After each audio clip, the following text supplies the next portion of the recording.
Good morning students, how are you. आज अपन ने अपना जो सेट टॉपिक स्टार्ट किया था उसको आज कंटिन्यू आगे स्टार्ट करते हैं। तो आपके सामने नेक्स्ट टॉपिक स्टार्ट कर रहा हूं मैं। समुच्चय के कुछ टाइप्स लिख रहे हैं अपन। रिक्त समुच्चय, द एम्प्टी सेट या नल सेट भी बोलते हैं। रिक्त का मतलब क्या होता है? बिल्कुल खाली, बिल्कुल एम्प्टी। तो मतलब ऐसा सेट जो बिल्कुल खाली हो, जैसे कोई भी सेट हो जिसमें कोई एलिमेंट हो ही नहीं, बिल्कुल एम्प्टी हो, वो क्या कहलाएगा? Empty set. ये खाली के द्वारा या फाई के द्वारा रिप्रेजेंट किया जाता है। जैसे मैं कहूं कि कोई भी एग्जांपल मैं एक ले लेता हूं कि जयपुर के ऐसे निवासियों का समुच्चय जो राजस्थान के निवासी नहीं हो। भाई जयपुर के ऐसे जो व्यक्ति रहने वाले हैं लेकिन वो राजस्थान के निवासी नहीं है, तो ऐसा समुच्चय हो सकता है क्या? भाई निवासियों का समुच्चय तो क्या होगा, वो वहां निवास करेंगे तो राजस्थान के तो निवासी होंगे ही होंगे। तो ऐसे कोई व्यक्ति नहीं हो सकते कि जयपुर में निवास कर रहे हैं और वो राजस्थान के निवासी ना हो। और भी मैं बात करूं जैसे कि इस प्रकार का समुच्चय, जैसे ये दे दे, जैसे अक्ष कोई सेट है और अक्ष इंटीजर का सेट है। अक्ष किससे बिलोंग कर रहा है? पूर्णांक। और अक्ष का मान लिख रखा है कि जहां पर वेयर अक्ष का मान लेस देन 3 और अक्ष का मान ग्रेटर देन 5 हो। यानी अक्ष वो एलिमेंट है जो इंटीजर होंगे, पूर्णांक होंगे, और अक्ष का मान 3 से कम होगा और 5 से ज्यादा होगा। तो ऐसा कोई अक्ष हो सकता है क्या? कोई पूर्णांक हो सकता है क्या जो 3 से कम हो और 5 से ज्यादा हो? तो ऐसा कोई एलिमेंट हो ही नहीं सकता। क्यों? क्योंकि जो 3 से कम होगा वो 5 से ज्यादा नहीं हो सकता, और जो 5 से ज्यादा होगा वो 3 से कम नहीं हो सकता। तो इसका मतलब इसका जब रोस्टर फॉर्म लिखूंगा मैं तो बिल्कुल खाली होगा, एम्प्टी होगा, इसमें ऐसा कोई एलिमेंट नहीं आएगा। तो एम्प्टी सेट का मतलब जब भी आपको ये लगे कि भाई इसमें तो कोई एलिमेंट हो ही नहीं सकता, तो वो क्या कहलाएगा? एम्प्टी सेट कहलाएगा, रिक्त समुच्चय कहलाएगा। नेक्स्ट देखो स्टूडेंट, परिमित और अपरिमित समुच्चय।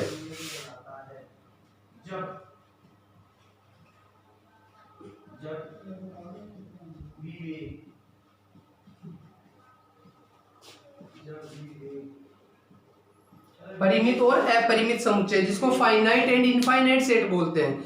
तो परिमित नाम से ही पता चल रहा है फाइनाइट, यानी जिसमें जिस सेट के अंदर, जिस समुच्चय के अंदर नंबर ऑफ एलिमेंट परिमित हो, अवयवों की संख्या निश्चित हो, फाइनाइट हो, वो तो क्या कहलाता है? परिमित समुच्चय। और एक समुच्चय ऐसा होता है जिसमें अवयवों की संख्या अनिश्चित होती है, इनफाइनाइट होती है, वो क्या कहलाता है? अपरिमित, इनफाइनाइट सेट कहलाता है। जैसे फॉर एग्जाम्पल, जैसे मैं कहूं कि 10 तक की भाज्य प्राकृत संख्याओं का समुच्चय। 10 तक की भाज्य प्राकृत संख्या कौन कौन सी होगी? Prime number. 10 तक प्राइम नंबर कौन से होंगे बेटा? जैसे प्राइम नंबर हो गया 2, 3, 5, 7। ये 10 तक के प्राइम नंबर्स का सेट हो गया। तो इसमें अब एलिमेंट क्या हो गए? फिक्स हो गए, परिमित हो गए, तो हम क्या कहेंगे? इसको परिमित समुच्चय। और मैं कहूंगी प्राकृत संख्याओं का समुच्चय, तो प्राकृत संख्या 1, 2, 3, 4 चलती रहेगी, तो ये कोई फिक्स नहीं है, तो ये क्या कहलाएगा? अपरिमित, इनफाइनाइट सेट। तो इस प्रकार जिसमें फिक्स एलिमेंट हो वो परिमित, और जिसमें फिक्स एलिमेंट नहीं हो वो अपरिमित। नेक्स्ट बात करते हैं अपन समान समुच्चय, इक्वल सेट्स।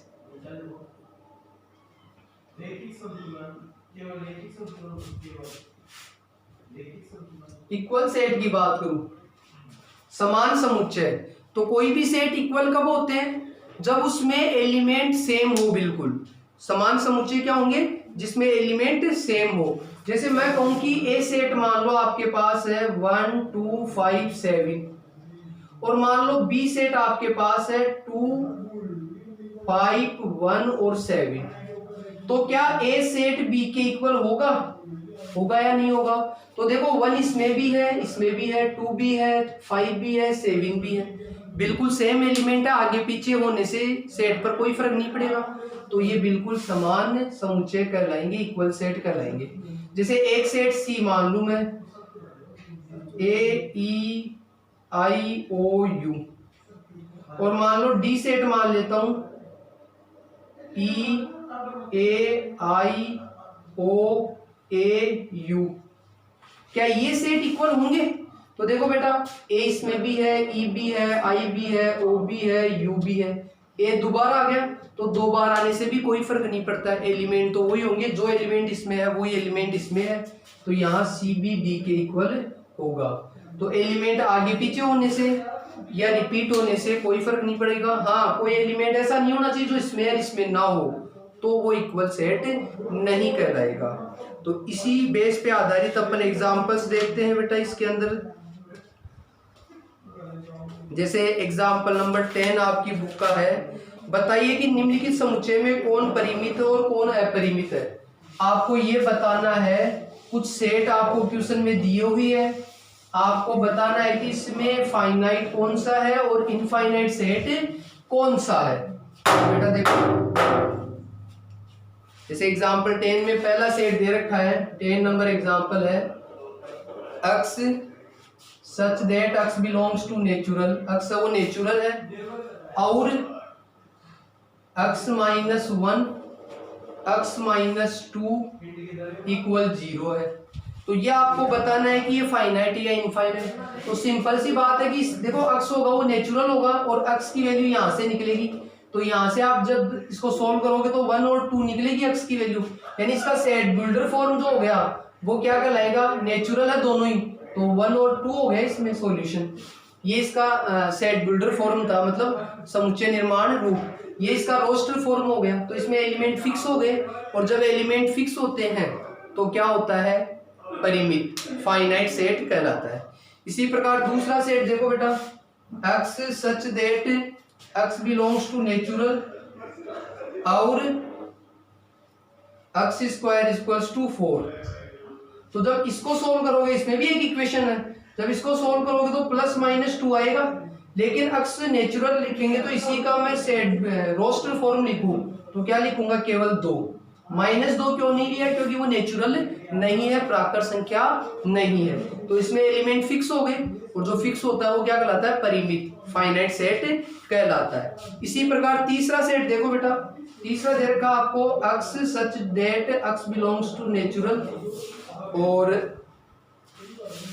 और 2x माइनस 1 इक्वल 10, ये बताना है। तो यहाँ भी एक इक्वेशन है, इसको सोल्व करोगे तो x की वैल्यू क्या आ गई बेटा, 10 प्लस 1 11/2 आ जाएगी।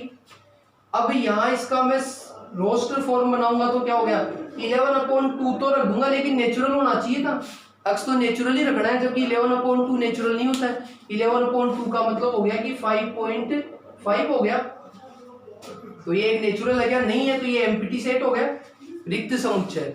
और जो एम्प्टी सेट होता है वो भी एक परिमित ही होता है, फाइनाइट होता है, क्योंकि इसमें एलिमेंट फिक्स है कि एक भी नहीं एलिमेंट है इसमें, तो ये भी एक फाइनाइट सेट होता है।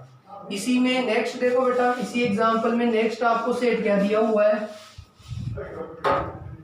कि x एलिमेंट है और x नेचुरल है और x एक अभाज्य संख्या है और x एक अभाज्य संख्या यानी प्राइम नंबर है। x लेना है वो नेचुरल लेना है और प्राइम नंबर, तो नेचुरल में प्राइम किसको मैं इसको रोस्टर फॉर्म में लिखूं तो क्या लिखूंगा स्टूडेंट, कि अभाज्य संख्या कौन कौन सी होती है, 2 फिर 3 फिर 5 फिर 7 फिर 11 फिर 13 ऐसे चलती जाएगी। ये तो नेचुरल नंबर में तो खूब होते हैं प्राइम नंबर, तो ये फिक्स थोड़ी ना है, बिल्कुल नहीं है, ये तो इनफाइनाइट हो गए, मतलब इसको मैं अपरिमित समुच्चय कहूंगा।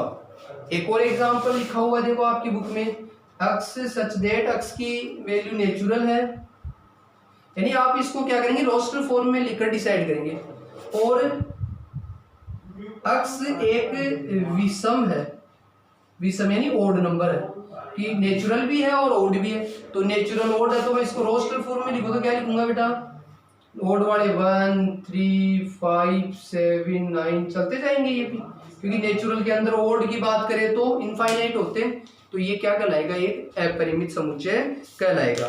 तो ऐसे ही क्वेश्चन 1.2 के अंदर देखो बेटा, आपके पास क्वेश्चन नंबर 2 है, उसमें फाइनाइट और इनफाइनाइट, परिमित और अपरिमित बताने, इसी प्रकार से कारण लिखना है, तो ये आपको करने हैं। अगला एग्जांपल की बात करूं मैं 11th वाले की, देखो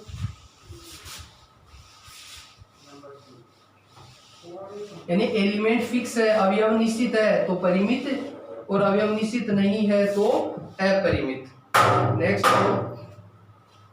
11th एग्जाम्पल है, समान समुच्चय के युग्म छांटिए यदि ऐसा कोई युग्म है और कारण भी बताइए। आपको इक्वल सेट बताने हैं समान समुच्चय।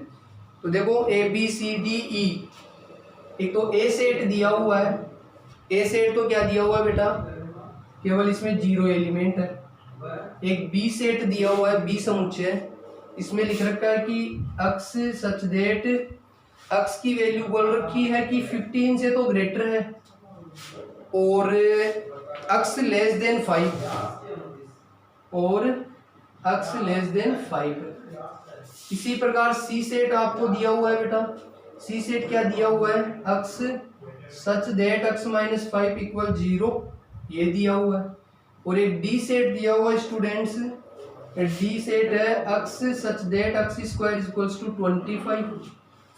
और एक ई सेट दिया हुआ है। ई सेट क्या दिया हुआ है स्टूडेंट्स, अक्स सच दैट अक्स समीकरण, समीकरण इक्वेशन, समीकरण अक्स स्क्वायर माइनस 2x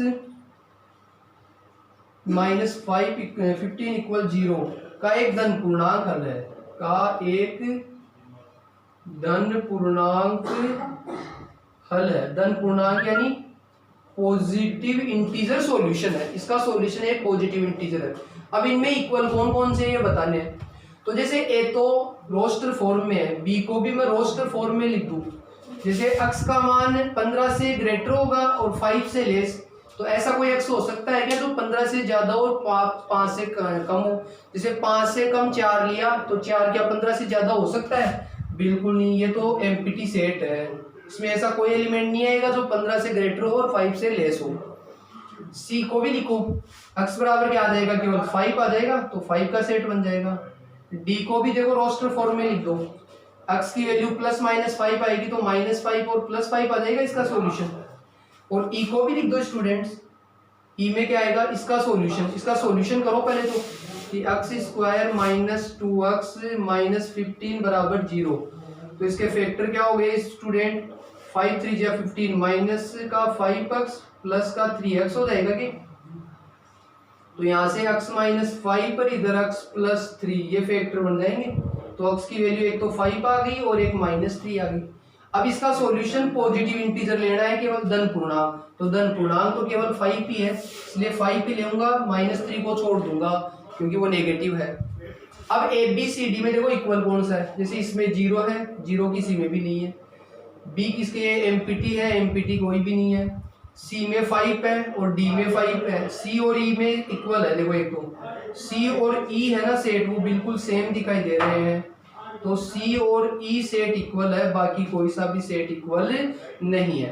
तो ऐसे रोस्टर फॉर्म में चेंज करने से साफ पता चल जाएगा कि कौन इक्वल है और कौन इक्वल नहीं है। तो ऐसा ही क्वेश्चन बेटा आपकी एक्सरसाइज में देखना, आपको बताना है कि कौन से इक्वल है और नहीं है। देखो सेकंड और थर्ड वाले तो परिमित और अपरिमित के हो गए, और फोर्थ वाला क्वेश्चन है ना वो बताना है कि कौन इक्वल है या नहीं, तो उसमें आपको बताना है। और पांचवें में भी बताना है कि इक्वल कौन से है या नहीं, और छठवें में भी, 6th क्वेश्चन में भी यही बताना है कि ये इक्वल है या नहीं। अब नेक्स्ट चलते हैं अपन 12 नंबर एग्जाम्पल। देखो बेटा